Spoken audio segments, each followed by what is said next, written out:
All right. Good evening, everyone. Welcome to Tuleyome's April Nature and You lecture. My name is Jeff Ben. I'm the Education Associate at Tuleyome. If you don't know, Tuleyome is a small conservation nonprofit based in Woodland, California. Our mission is to engage in advocacy and active stewardship with diverse communities to conserve, enhance, restore, and enjoy the lands in the region. The region that we focus on is the northern inner coast range and neighboring areas of the Central Valley. We particularly focus on the Berryessa Snow Mountain National Monument, which we recently helped lead the effort to expand. In addition to our public lands advocacy work, we also do a variety of education programming, including K-12 field trips. I was just out on one this morning.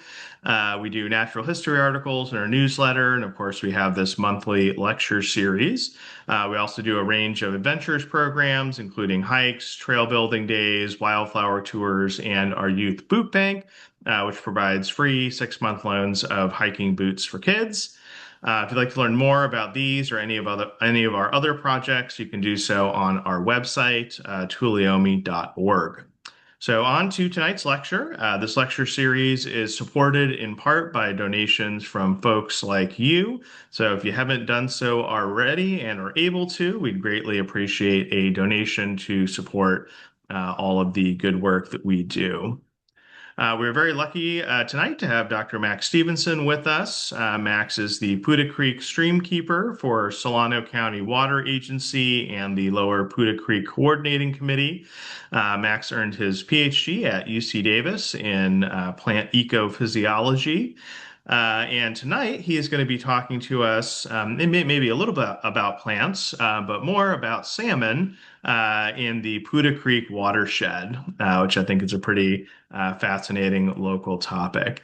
So we'll do a little Q&A at the end of the talk. And so if you have questions during the talk, you can put them in the chat and I might relay them at the time, or we might hold those until the end of the talk. Um, with that, I will hand it over to Max. Take it away. Okay, thanks. I'm going to share here. So we're calling this a talk, but it's more like a organized slideshow. So hopefully I'll show you all a bunch of pictures. You see the Putah Creek salmon title card there? Okay, so we're just gonna, that was a yes? Yeah, looks good. Okay, great. Uh, so here's one of the lunkers from Putah Creek. So we have a fall run of Chinook salmon, the king salmon. You know, up in Alaska, they get up to 90, 100 pounds. Here in Putah Creek, they get to, 30, 40 pounds. So pretty big, and there's thousands of them. Uh, in fact, this past fall, we had over 2,000 Chinook salmon swim up Little Putah Creek, and that was a record. And but before I just start talking about salmon, I really wanted to kind of give you like a personal angle of where I'm coming from. You know, I have a PhD in pistachios actually, from an ag background. But before that, I worked in Alaska and I have an ecology background. But I I kind of want to talk about this concept of tropes first, and you'll understand in a minute, I hope. So in 2009, Avatar came out. Probably seen it. I saw it with the 3D glasses with my mom. And was raving after we came out of the theater. And my mom's a sociology professor, retired, and she says, Max, yeah, that was a great movie, but it's really kind of an old Mighty Whitey trope. And I'm like, what's Mighty Whitey and what's a trope? But it's this white savior story where the white guy comes to the tribe and saves them from some impending doom and then marries the chief's daughter. It's repeated over and over again. And so that I first learned about tropes. Another example of tropes, shipwreck on a desert island. You know, here's Gilligan's Island if you're that old. But The Tempest, Shakespeare in the 1600s, Robinson Crusoe in the 1700s, Swiss Family Robinson in the 1800s, and then Lost in Space, Survivor, The Martian most recently. I really liked that movie in 2015, but another, instead of a desert island, a deserted planet. But tropes are stories that we tell each other over and over and over again. We like them. If we're tired of them, we call them cliches. And if we still like them, we don't even notice that they're there. They're just a cool story. Uh, so in environmental regulation, environmental law, this paper came out that I just really liked. It was about tropes and environmental law. So this professor did a literary analysis of these stories that we tell each other in environmental regulation. The same thing happens in science, let me tell you. But he identifies these five different tropes and the pastoral paradise that like, oh, the good old days, if we could only restore things back to the way they were when everything was idyllic and perfect, then we'll have a good ecosystem or, good salmon run or whatever it is. So this is the framework that we're operating in from a regulatory context, from a scientific context, from a restoration context that we have these stories that we tell each other. So the Putah Creek salmon story, so is it really restoration? Are we really going back to salmon the way they were before in Putah Creek? So this is what I'm going to talk about. Uh, this is Chinook salmon, fall run Chinook salmon, the king salmon. Over year by year, the numbers in California, Sacramento River, uh, since 1985. The trend is down. If you're following the news at all, the fishery's been closed for a couple years. This has been happening for more than 100 years that the salmon numbers have been going down and down. Some runs are threatened with extinction. This is not a good story. It's like all hands on deck trying to save the salmon. We're spending, hundreds of millions of dollars in restoration statewide. Putah Creek is part of that story. We have an opposite trend, though. Our numbers are going up, which is really cool. So, a little bit of the salmon life cycle. So, when you're trying to create habitat for salmon, and you can't just do one thing, right? You can't just you know give them food and not water, or allow they are born in gravel and creeks and then swim out to the ocean. After a couple years, they grow big and then they swim back, lay their eggs, and die. So they need water, they need food, they need spawning habitat. That's gravel. They need protection from predators when they're babies as big as your pinky, swimming 70 miles out the Golden Gate Bridge. And they need unblocked passage. A lot of the dams that we've created in California over the past century are one of the main reasons for the decline of salmon, that we're blocking their passage. They can't get to their ancestral spawning grounds and in some cases can't get out if they're already up there. So here's a map of our area. Um, here's can you see my pointer? Is that you can just nod. Am I able to? Okay, great. So here's Lake Berryessa, City of Winters, City of Davis. This blue squiggly line is the Sacramento River, and here's the San Francisco Bay over here. The adult salmon come in the fall, at least for the fall run, around Halloween to Thanksgiving. They swim up the Sacramento River. Most at Rio Vista, most of them take a right-hand turn and go up to spawning areas, way up the Feather and up near Shasta. But some of them at Rio Vista take this left and go up the tow drain, which is part of this shaded area, which is the Yolo bypass. And they swim up the Yolo bypass, and then there's this dotted line here is Putah Creek going up to Lake Berryessa, and they spawn up here in winters and then die, lay their eggs, and then in the spring the eggs hatch and they swim back out to the ocean. So these little castles things, these are barriers to fish passage that I'm going to talk about along Putah Creek. Some of the fish miss the turn and they head up the tow drain and go up to a fish rescue facility called the Wallace Weir. So hundreds or thousands of salmon are trucked from this fish rescue facility and then dumped back in the Sacramento River. Some of those might be Putah Creek fish, so we're doing some genetic studies to work on that. Okay, let's start. We're going to compare the top to the bottom. So the top being up at Lake Berryessa and the bottom being down at the tow drain. So here's the top. If you've ever been, to Cold Canyon hike, I'm assuming everyone in Tuleyome hikes that trail if you can. And this is just a view I snapped down on the dam. So this is kind of where things start for us. The salmon aren't jumping over that dam, right? Okay.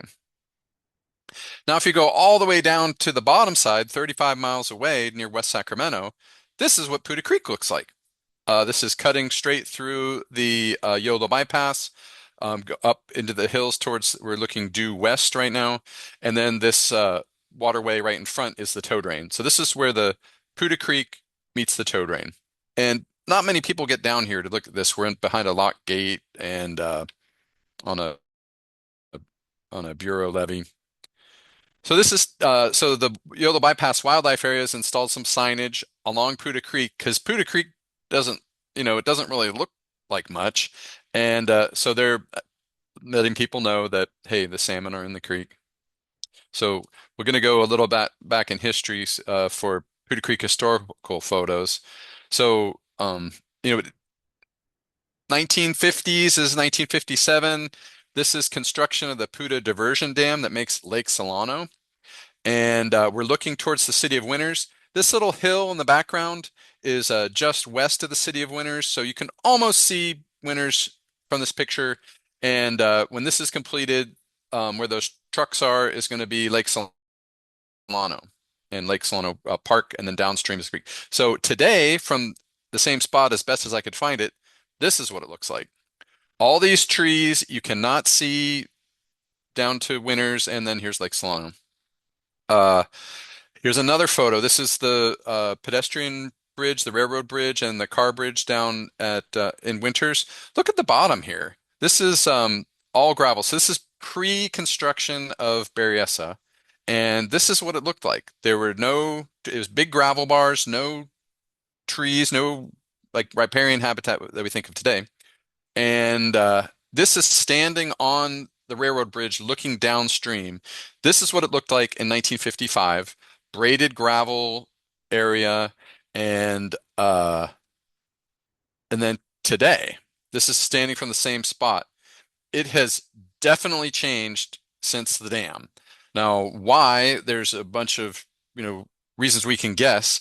There used to be 50, 60,000 CFS, like half the flow of the Sacramento River would barrel down, flood the town, and blast all this gravel through, blast out all the trees. Since 1957, the maximum flood has been like 15,000 or 14,000 CFS. Usually it's around 10. So once, and it's just, and these trees are growing. Uh, Here's another map for you. So here's Putah Creek here in Winters and Davis. Uh, the blue line is kind of the direction of Putah Creek. I want to compare Putah Creek to Cache Creek to the north. So if we go to the Sparto Bridge, and you look at Cache Creek, these Putah Creek and Cache Creek before the 1950s were considered sisters. Like they were the same. They had the same flow pattern.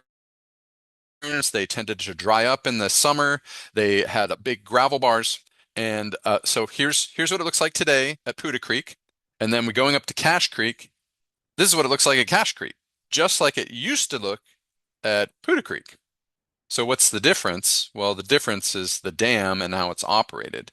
We've altered the landscape of the creek, the geomorphology, the flow regime, the trees, everything has changed. It used to look like this. Cache Creek still does. There's no giant dam on it. The Cape Valley is still there. It's not dammed. Uh, so moving on. Let's see. Not sure why I'm showing that again. So moving on to other historical photos. This is photos taken by Peter Moyle in 1974. This is Pedrick Road on the UC Davis campus out in the ag lands. And there's a public access area there for Putah Creek with a gravel parking lot. And university would just go down and dig gravel out for roads or whatever they needed it for. And then this is a historic pump. Um, Lots of irrigation diversions on Putah Creek. Maybe 25 pumps on Putah Creek. It's used this is a water right that the users have, predates the dam, predates the salmon, and we coordinate with those with the farmers and landowners. I'm talking like this is all me. We got the water agency, we've got the landowners, we've got the farmers, we've got the other agencies involved, Putah Creek Council. The university, it's uh, a big group. It's a community that's helping manage Putah Creek. So I just think that it looks like this today, though. These pumps are still there. Okay, so now going a little more history. Uh, Boy, isn't this exciting looking at some text. But this is just saying what I said before. This is a report from 1940. This guy Shapovalov was a fish biologist surveying the fishery before the dam was constructed, and his conclusion are these streams are dry in portions. This is Putah and Cache Creek together, and that water in the intervening stretches is of high enough temperature to render them unsuitable for trout and salmon. So there were some salmon in Putah Creek before the dam construction in 1957, but it was intermittent. Some years there'd be 10 or 30, and other years there'd be none. The creek would dry out half the time. It was kind of warm. We don't have a snowpack. We're coming from the Coast Range.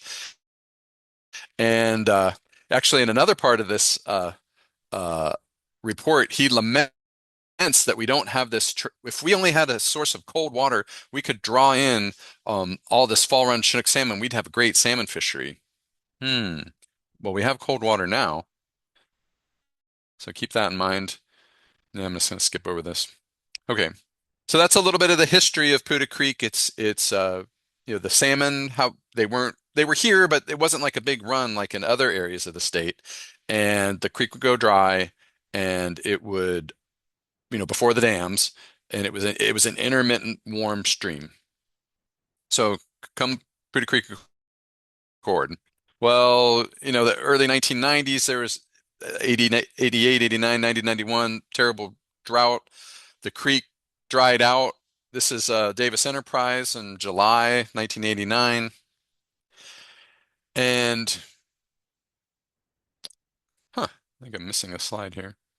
Okay. Well, in any case, so the Accord, there was a lawsuit that happened after the creek dried out, and the environmentalists, the university, UC Davis sued Solano County Water Agency, my employer, and they won. And they required more water for the creek is one of the things. So this more water for the creek has minimum flow compliance locations. This will be important in a second. There's three locations. One is Putah Diversion Dam, which is Lake Solano, where the creek starts. One is the halfway point at I-80, and one is down at the tow drain where it enters, where Putah Creek meets the tow drain. So there's three locations where there's flow. And what the Accord said was, well, you can't let it go dry anymore, right? You have to keep water at these three locations. So there's three lines. This green dotted is down at the tow drain. This orange dashed is at I-80, and then this is Putah Diversion Dam. There are these other lines here. So this is a year with the months. So, and then this is the flow in cubic feet per second, which, when you see the creek pretty low, it's probably like at 5 or 10 CFS. And when it's looking pretty good in the spring, it might be at 40 or 50 CFS. These here are pulse flows for salmon. This one here and this one here. Um, yeah, so now I'm going to start going into like a slideshow. Uh, just some photos of Putah Creek. So here we are down at the counting weir. We have the water agency has a contract with UC Davis to count the adult salmon. These are spawned out salmon that they're sampling, but most of them they measure, take a genetic sample, and then let them go on their way at this fence. Oh, and here's just a beauty. This salmon died. So Dry Creek comes into Putah Creek in winters, and when it rains, it runs for 3, 4 days, and then it dries out again. Hence the name. And about 50 salmon followed up the freshet that came down right after a rain event, and they all got stranded and died. But I just thought this was like a beautiful picture of the salmon. And there were, I mean, tons of turkey vultures down there eating them. And yeah, this guy was swimming around the day before I took this photo. We did uh, try to do a rescue. It's kind of difficult to do. They're large, right? Let's say you have a drying out puddle, and you got to catch this the salmon that's the size of a dog, and then you can't just lift it out of the water. You need to put it in water and then carry it, a half mile down to the creek. So we had a team from UC Davis that has a special stretcher, kind of like a Save Willie stretcher with water and a battery powered aerator in it. We were going to walk them down, and we had these special nets, but by the time we got organized the next day, they were already they're already dead. Let's see. Oh, so here's some of our team. This is just employees near the spawning grounds. I just wanted to put some shout outs for these guys. Everyone's working hard. Um, they're right behind them in the creek there. There's like a couple hundred salmon spawning right behind them. Quite a big day. Oh gosh. So here's another photo of Putah Creek. So this is a private road crossing. So see those two culverts? Uh, the entire creek goes through those culverts, and they're too high. Salmon can't get through those culverts when they're trying to get up to their spawning grounds. And the only way that we could do it in the past was to breach the road. So those culverts are right over here. There's the entrance of them. They go right through here. So we had to let the water go over the road, and then the salmon could swim up. And that's how we were doing it for about 8, 9 years. But then more recently, we installed a smaller, lower culvert so the salmon can get through. And it's still blocked when there's boards in the up-hand side for water management, but at least we don't have to flood the road anymore. And this is something that it was pretty easy to do, to put in a culvert versus a big bridge or something. And the main principle of culverts blocking passage is that they're too high. And all we had to do was put the culvert in about 3 feet lower. Uh, the way we knew how to do this was with some culvert design software. The engineers have software to design culverts, right? For their flows and the slope and the width of the road and pipe and everything. So that there's parameters on one side of the software, but on the other side of this software called fish crossing, it has all the fish swimming parameters, how high they can jump, their burst speeds, their sustained speeds, different species. And so we put the culvert design in the computer, ran it through the software, and it told us if a fish could swim through it, if a salmon could swim through it. And so we adjusted it lower and lower until finally the fish could swim through it in the computer. So we put this sucker in, and the boards were in, and our guy Rick Fowler was down there pulling the boards for the very first time. He's straddling it like a horse and pulling the boards out of the front part. And as he pulls them out, the salmon start swimming through. Boom, boom, boom, boom. 64. He counted 64 salmon swam through between his legs in the first hour. It it's pretty cool. This stuff isn't rocket science. We can just do this stuff and it works. Gosh, I feel like there's got to be questions. I don't know. Uh, Jeff, is that okay or no? Sure, Or yeah, should? we've got a couple questions in the chat Oh, here. okay. Stephanie was wondering about you were talking about Putah Creek emptying into the tow drain. Is hmm the tow drain, is that like a just a specific name, or is it a particular type of canal, or what is the tow drain? That's a great question. The tow drain on any map that you look at can have one of three names. So exact same waterway. It's just a creek or slough. It's also called the Tule Canal, and it's also called shoot, it's got another name too. I always call it the tow drain. But here, let's go back to that map.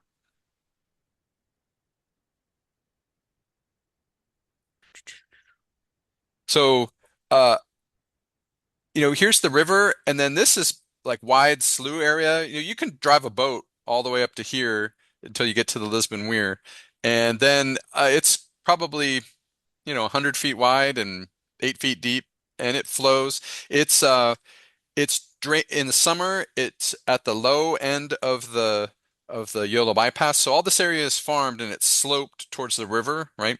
And so when they put irrigation water on, rice or whatever, it will flow down to the tow drain, and then frequently it's pumped back up and redistributed around. It's tidally influenced. It's not salt water, but it goes up and down from the tides, even though it's fresh water. And then in the winter time, it carries flood water. So if the flood water is very low, it'll just fill up the tow drain. But if it's higher than a small amount, it starts flooding the whole bypass, right? The Yola bypass is a flood control structure. You've probably seen it when you go across um, the causeway to Sacramento from Davis, if you live nearby. And yeah, the whole thing can be covered in water. Other questions? Yeah, we had another question from Craig. You were talking a little bit about, showed some photos of what Putah Creek looked like, in the 1940s and 50s. But presumably by that point, there'd already been a fair bit of impact from people. Do we have any information on what the creek was like, prior to the mid 19th century? So we have good data on the channel geometries, I think from the 1920s, and it was so much earlier than that. There's anecdotal photos and things, not necessarily engineering measurements. But the main thing that's happened, and it's kind of is that the creek is incised more and more. It's getting deeper and deeper. It used to be shallower and would pop out and meander around. It's actually perched on top of an alluvial plain, so there's not many tributaries draining into Putah Creek because it's high and things drain away from it. That's the alluvium or the rocks and gravel that have come out of the Coast Range and spread across the valley floor, and the Putah Creek used to travel back and forth over it. Um, you know, uh, there were tree clearing and vegetation clearing previous to those photos for presumed flood capacity, for improving uh, the drainage and capacity of the creek to carry floodwaters away. That was intermittent, but generally the main force was these huge flood flows that would just blast through. When they're coming through the bottom 10 feet of the creek, if it's 40 feet deep, would be a gravel bed, a mobile gravel bed as it's rolling downstream, and huge gravel bars would switch and change after every storm that was a flood event. And it's kind of what those pictures showed, is my understanding. I Great. mean, I'm not like the super expert on this, but good question. Uh, I guess I'm the best we got right now. Uh, Yeah. is there another question? Yeah, Craig had another question. You mentioned that like the tow drain, Tule Canal area is tidally influenced. Has there been any research or theorizing on the potential impact of sea level rise with climate change on these sort of more inland, tidally influenced areas? Oh, well, sea level rise, of course, will change a lot of things. The I don't know of like any like salinity intrusion studies or anything like that modeling, but what is happening even now and is getting worse is just the temperatures. And I got some slides on that. I'm gonna hop into those. But we're having low dissolved oxygen and high temperatures that are essentially killing all of the salmon during certain times, and that's not good. So, increasing the flows, getting our cold water from Lake Berryessa farther downstream through channel changes. We have these really wide parts of the creek that if we could narrow and get them shaded through, put the creek more in a natural form instead of these big ponds left over from gravel mining and stuff, then we could extend that cold water farther downstream and improve the cold water habitat. Um, again, this is just another shot of Putah Creek from the Los Rios check dam down in the wildlife area.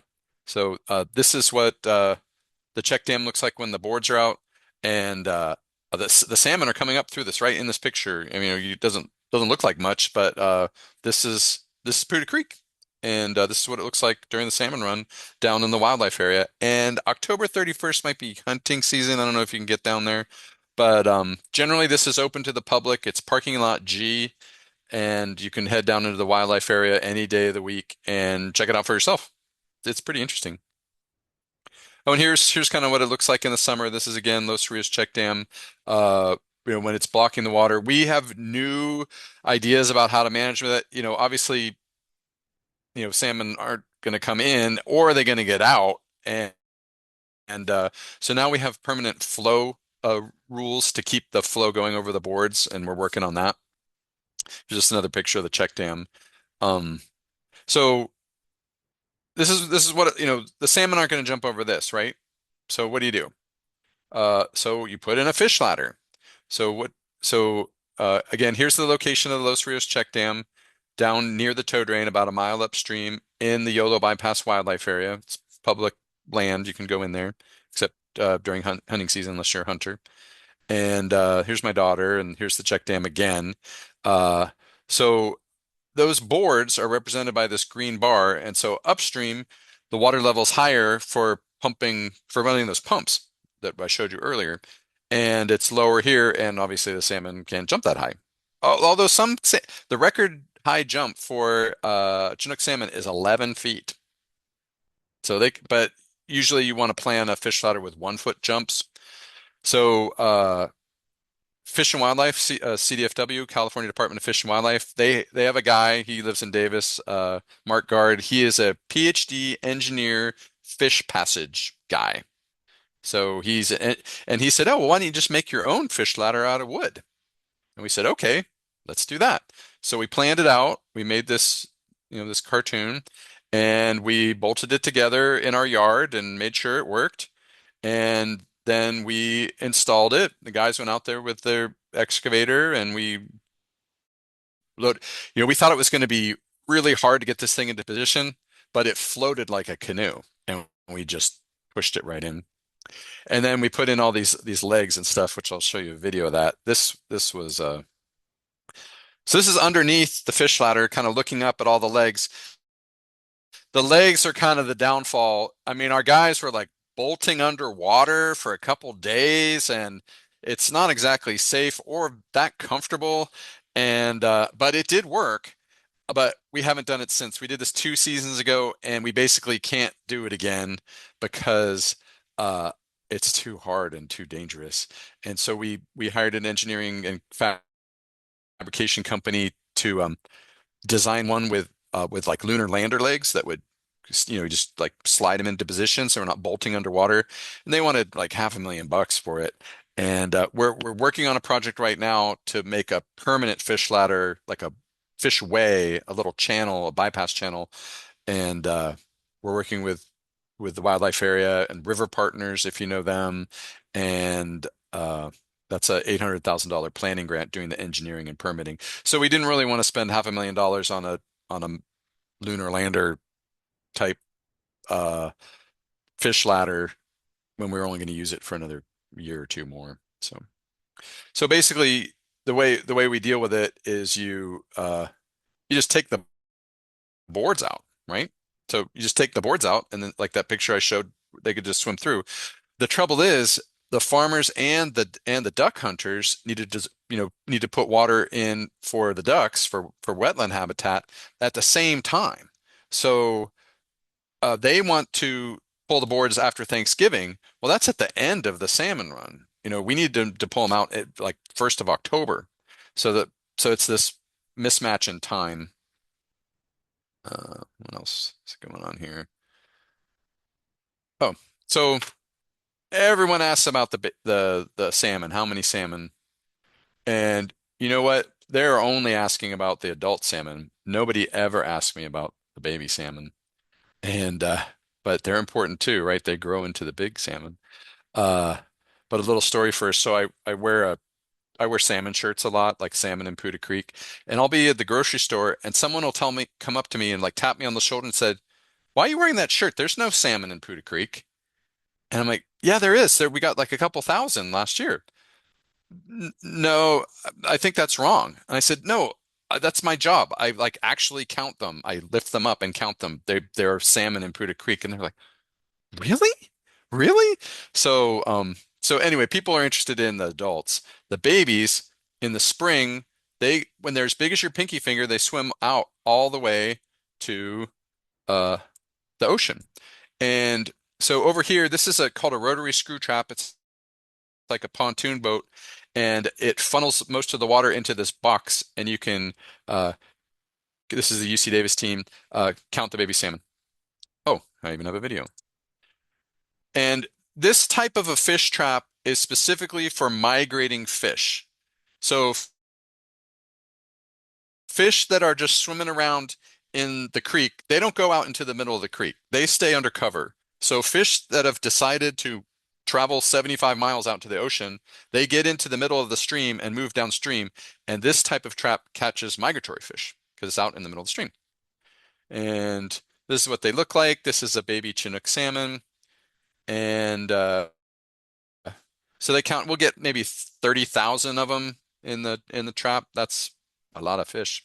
And then we cut some of them open and we put a little transmitter in them, an acoustic transmitter. So this is a full battery computer, uh, little speaker that makes the ping noise like a submarine sonar, and it's as big as a grain of rice. So we surgically implant it inside the baby fish, suture them up with 2 or 3 sutures, then make sure they're okay, and we let them go. And then we have a series of receivers, 11 receivers down Putah Creek, and then there's a statewide network. So a baby salmon that we put a transmitter in, sometimes if they make it out alive past all the predators and everything, 2 days later, they're swimming out the Golden Gate Bridge. These fish are cruising. Oh, and here's a map of our receiver network. So here's Davis and Winters. We've got the creek here, and so here's where the rotary screw trap is, and we've got these receivers placed all the way up and down. Unfortunately, not many of them make it. Uh, this so each one of those dots, as you move downstream, is represented by each one of these bars. So at the release site, 99% of them, are still alive, and so they swim downstream. But then we lose, 25% of them by the next one, and another 10%, and another certain percent. Oop, gotta get that person in. And we keep losing more and more. When you get to the check dam, the Los Rios check dam, then you have you lose like, 80% of them that make it down there are gone. And then, of those that make it past the check dam, they they do make it to the Benicia Bridge. And this was about 170 transmitters, and so I think it was like 4 made it out. But those fish do grow up and come back. We do have evidence now through otolith microchemistry, chemical fingerprinting of the ear bone inside the fish's head. So we take an adult, we grind up the ear bone that spawned, and we can tell where they were a baby, and and up to like 10% or something like that were born in Putah Creek of the thousands that come back. So this is a new natal run that we invented as as as people. Uh, um, any questions in the chat? Yeah, so I think Craig asked a question. I'm guessing a lot of people have is what's killing all the baby salmon in this relatively short distance here? Well, it's about 25 miles. And there are tons of predatory fish. It's mostly pike minnows, which are native, but striped bass, other bass, predatory birds.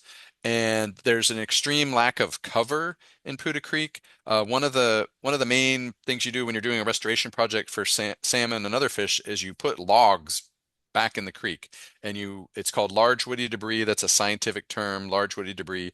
And you put these root wads and logs, it basically looks like a log jam, in the creek on purpose. By the 1920s, the Army Corps of Engineers had a nationwide program paying people to clear streams to be free flowing for, boat transport and everything. But now we have this aesthetic of we need free flowing streams everywhere, and it's really bad for fish. They need places to hide. Actually, every 100 feet or couple hundred feet, they need a big place to hide and rest. And you can go down Putah Creek for miles and there's no large woody debris. In fact, when we used LiDAR, laser radar from an airplane to measure the topography of the creek, super high resolution. It can measure the woody debris, and they said, "Oh, we can do a woody debris analysis for you and show you how much woody debris is in the creek." And I said, "Oh, great! How much is that?" "Oh, it's $5,000." "Okay, let's do it." And they came back and like, "There's none there." They're like, "There's not even any to count." We're doing such, Wow. and this is kind of a funny. It's such a strong. It's the most popular phone call I get from landowners. Like, can you come and get this log out of the creek? It's going to cause erosion and damage, the creek, and we need to get it out. We need to get it out. We need to get it out. But really, we need to be putting it in a lot more. And that's just like a societal change that needs to happen, education, something. I don't know. Other questions? So I think there was a question asking about if your agency ever does like tours of the creek and this kind of salmon related infrastructure. We do. We have a once a month public meeting of the Lower Putah Creek Coordinating Committee. You can just go to the Solano County Water Agency website and check out the agenda. There's a Zoom option. And once or twice a year, those meetings are not in the office. We can actually we go outside and we look at we do tours. And then you're welcome to call me and I can put you on the list because I'm constantly like meeting UC Davis classes and other interested groups, Rotary or whatever, and you're welcome to come along with those. Those are just people wandering around the creek. The best time is between Halloween and Thanksgiving because that's when you see the salmon. You'll be going down like go to Pedrick Road, walk down to the creek and be like, oh no, there's a bunch of dogs playing in the creek. No, that sound are the 30-pound salmon jumping around. They're splashing so loud. You'll hear them before you see them. And people were like, "Oh, well, how will I know that I've seen them?" Let me tell you. Oh, here, I've got a great video that I will share. And how do I get out of here? There we go. So, we're kind of jumping around, but I was showing Jeff this. So this is gravel augmentation, which isn't what I wanted to show you, but the habitat. So the dam has blocked gravel coming down, so we need to put more gravel coming in. And this is it's as simple as this. You just drive, you need a special size, and we have to order that and grade that, but you just dump it in, smudge it around with a backhoe, and the salmon take care of the rest. But what I wanted to show you was this one. So this is what it looks like. And that was uh from the pedestrian bridge. I just videoed it with my iPhone, so you don't even have to go down to the creek to see it. You can see it from the railroad bridge in downtown Winters. These salmon are, and you just go down there anytime after Halloween and around Thanksgiving, and you'll see the salmon. They're very easy to find. You can hear them. So hopefully that answers that question.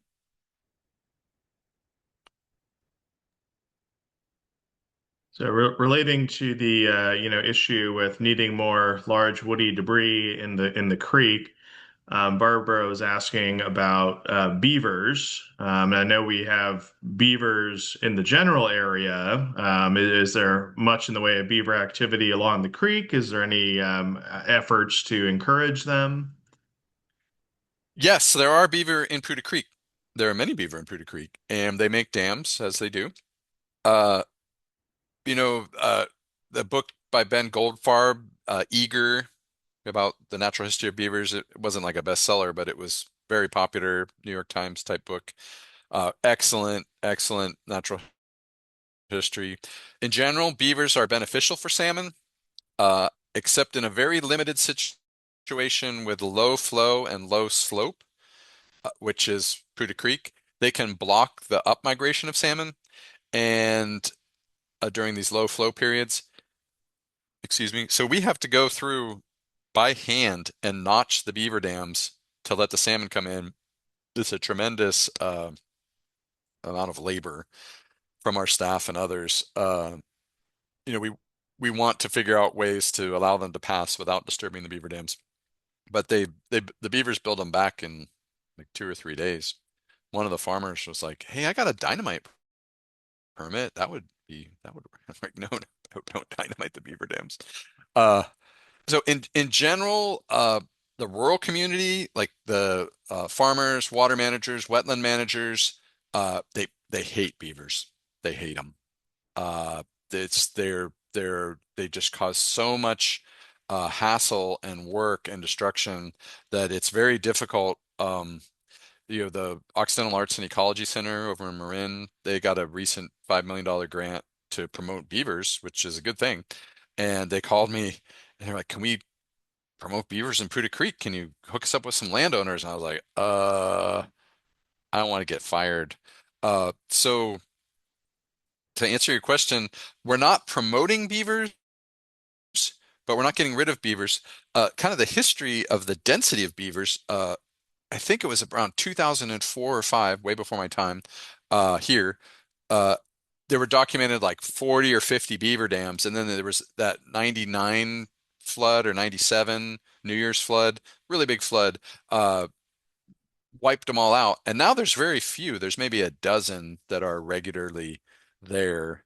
Um, so hopefully, you know, I, I think beavers would be a great thing, and we need to figure out just the low flow passage for adults coming in the fall, and otherwise they're great.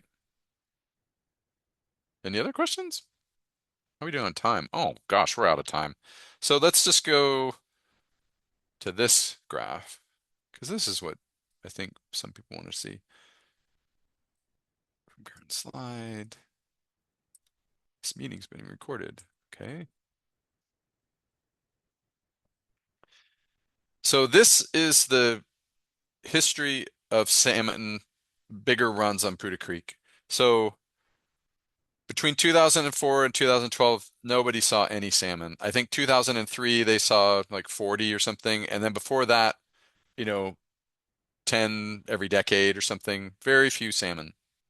And then 2014 is when it really started happening. And we had these salmon flows, these special flows of water for uh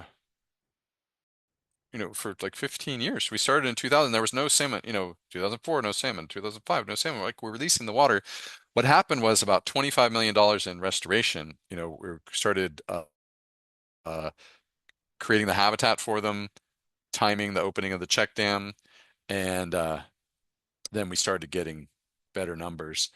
This 2021 number is one of these low dissolved oxygen events where it was weeks and weeks of death zone in the tow drain, and all the salmon died. You drive down there in the truck, and there would be all these vultures all over the place, eating the dead salmon, and they were so full they couldn't even fly. You'd like get out of the truck and they would like waddle away from you really fast because they were so full of salmon. And anyway, but then now more recently, we're just getting more and more as we have more gravel, work on timing of the opening of the check dam, that the barrier to fish passage. We'll work on large woody debris. Let's see. That's timing stuff. Oh, so here's our management priorities. So barriers to fish passage, obviously you can't block the ingoing and outgoing salmon with the dam. The high juvenile predation, we talked about large woody debris. Uh, Adding of spawning gravel, we need to do that. High water temperature and low dissolved oxygen, answering that sea level rise climate change question. Uh, it's already happening now. I mean, these water temperatures are need to be managed better. A tow drain is an agricultural drain. It was never meant. I mean, you saw those pictures. It doesn't look like a salmon stream. It looks like a ag ditch. But the salmon are coming up at nevertheless in record numbers, and we need to tweak the management, have just we can still deliver water, we can still have ag drainage, we can do all that, we still do flood control, we can still do recharge, we can do all the things we need to do, but let's just add on this extra part of the salmon run too. And that's like the fifth management priority: flow, traction, timing, and magnitude. So these are the things we're working on in the future to make Putah Creek's contribution to the statewide recovery of salmon. You know, salmon are going down. It's all hands on deck, emergency, hundreds of millions of dollars. Well, we're doing our part and it's working here. And going back to this trope idea, did we really restore Putah Creek? Well, there were salmon here, but there was no evidence of thousands and thousands of salmon. And the stream was kind of warm most years and it dried out some years. So now we have perennial cold water coming from the bottom of the dam and we're managing it for salmon and it's working. We're humans, we can make cities, we can go to the moon, make chemical factories and airports and jets and stuff. Well, we can make a salmon run too. And we have. And it's a change from this restoration or going back to the good old days, this pastoral paradise trope where it's well, reconciliation ecology is the name. I don't know if that's the best term, but where we're in a managed system. There's farmland and cities everywhere all around us. We've got this narrow strip of Putah Creek going through it. It's not really natural anymore. Putting it back, we can put back the features that we need for whatever we want. If we want it to have salmon, we can do that, and we have. So I think, oh, there's so many other things to talk about, but we're totally out of time. But the future of Putah Creek salmon is bright, and we're hoping to get more. One thing that Jeff mentioned was this. So here's Davis and Winters, and here's the Yodel bypass where this big red X is. This year, in January, they released 1 million fry from a hatchery straight into rice fields, and then there's another a little bit to the north, kind of north towards Woodland. They released another 1 million fry. The reason that they did that is because there's plenty of food for the baby fish to eat in the rice fields, lots of bugs. And they've never done this before. And here's Putah Creek, this little sliver right here. Well, if all these salmon come back to where they were released, which is likely, they have this homing tendency, in 3 years, we're gonna have a lot of salmon in Putah Creek. We might have to put the boards back in to keep them out. There's going to be too many. No, but so we're ramping up our salmon. I'm sorry, our gravel augmentation program. We're kind of getting ready for even more salmon to come, and I hope it works. So I guess I should stop talking because we're out of time. Um, are there other questions? Or you can ask if you don't want to type in the chat, I guess. I don't know how that works technologically. Yeah, so thanks for a great talk. We do have some time for questions. So you can either type your question in the chat and I can relay it to Max, or you're welcome to unmute yourself and ask. So yeah, really fascinating talk, particularly the Cache Creek Putah Creek comparison. And so, based on what you were saying about the relatively low numbers of salmon that used to come up Putah Creek prior to the dam and the changes, I'm assuming that there are very few or no salmon going up Cache Creek currently. Yeah, generally there's zero. I'm sure some salmon do get up there sometimes, and just this past season there was a fish rescue in the Yolo Bypass, where the Cache Creek settling basin enters into the Yolo Bypass right at Conway, right there. They operate that gate. 30, no, it was 60. 60 got trapped, 30 died, and 30 were rescued. So they sensed they wanted to go up Cache Creek, but it wouldn't be the best fishery. So what Yolo County Flood Control that operates the Cache Creek system, a Clear Lake and Indian Valley Reservoir, uh, we're in the process of an agreement where they will help supply extra water to Putah Creek.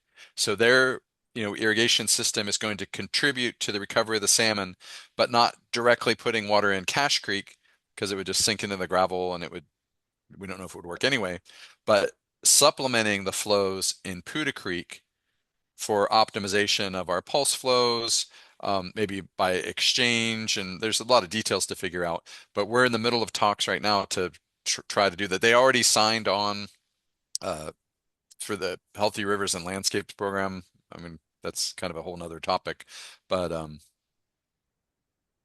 yeah. So that's what we're going to try to do. I worked for 18 years at Yolo County Flood Control, and I'm very familiar with the system. So if you have questions about that too. It's pretty exciting stuff.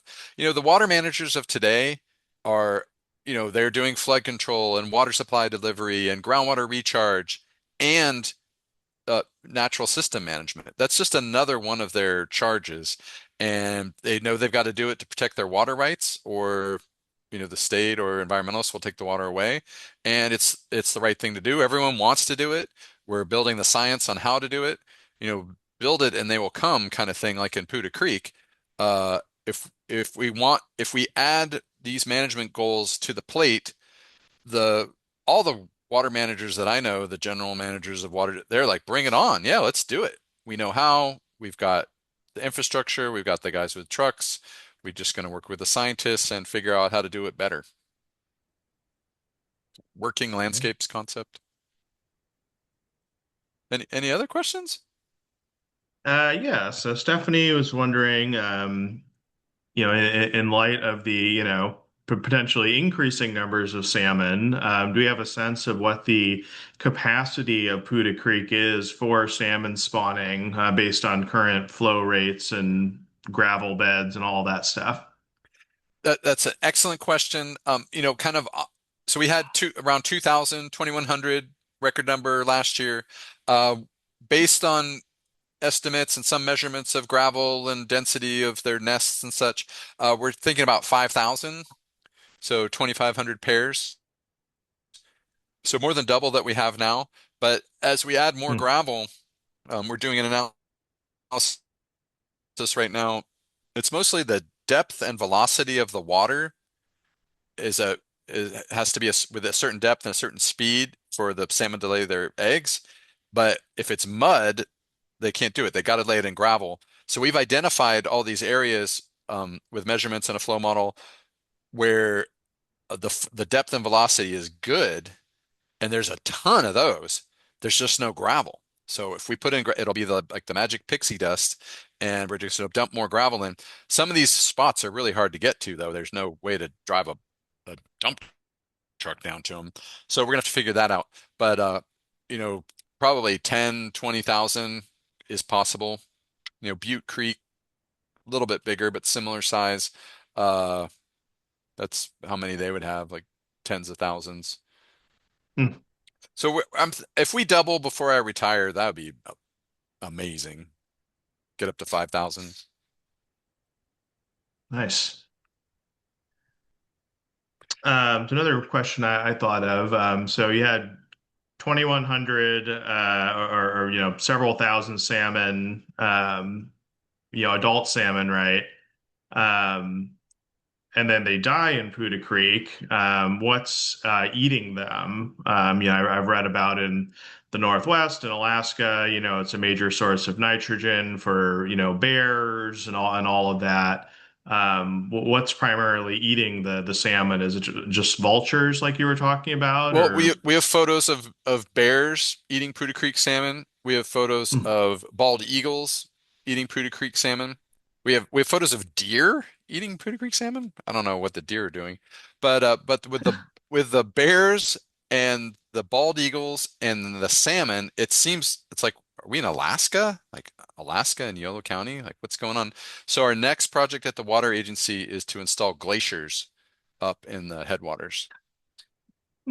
Just kidding. Uh, Grant pending, right? yeah. Uh, a Putah Creek walk like we have at Cache Creek. That that's a little more difficult because of, there's no big gravel bars anymore to walk on, and it's a lot more private property with like little ranchettes. So it's people's backyards and stuff. So we don't really do like a Cache Creek walk. I used to do that. I would attend those meetings all the time on Cache Creek. Yeah, I figured out how to find the chat myself. Um, what's leading the mortality? Sounds like we need more trees along Putah Creek. Yes, for shade and for large wooded debris. But even just not taking it out, every second a tiny branch falls in. Would there be a positive result if beavers are introduced to increase logs in Utah? Uh, Putah probably. Uh, yeah, there probably would. I think beavers would help. Tuleyome has been beaver dam analogs upstream in Cache Creek along Sulphur Creek. Yeah, beaver dam analogs are the big thing for PBR, process-based restoration. We're kind of a Rosgen shop. I don't know if you follow the, you know, geomorphic restoration debates. Anyway, but yeah, that would beaver taught salmon to jump. Yep, fascinating talk. Thanks, Max. Capacity. Yep, so 5,000 beaver dam Oh, analogs upstream could help. Yeah, th those are great ideas. The main things I'm working on right now, like those weeds, the aquatic weeds downstream of the check dam. You saw like the little creek winding through the aquatic weeds. That's Asian water primrose. They caused like 30 salmon to die last year because Hmm. plants make oxygen when it's sunny, but at night they consume oxygen just like you and me, and so the dissolved oxygen plunges at night and the salmon die. Hmm. Oh, John Muir has a question. John Muir. John Moore. Hey, John. uh, you mentioned bear, Yep.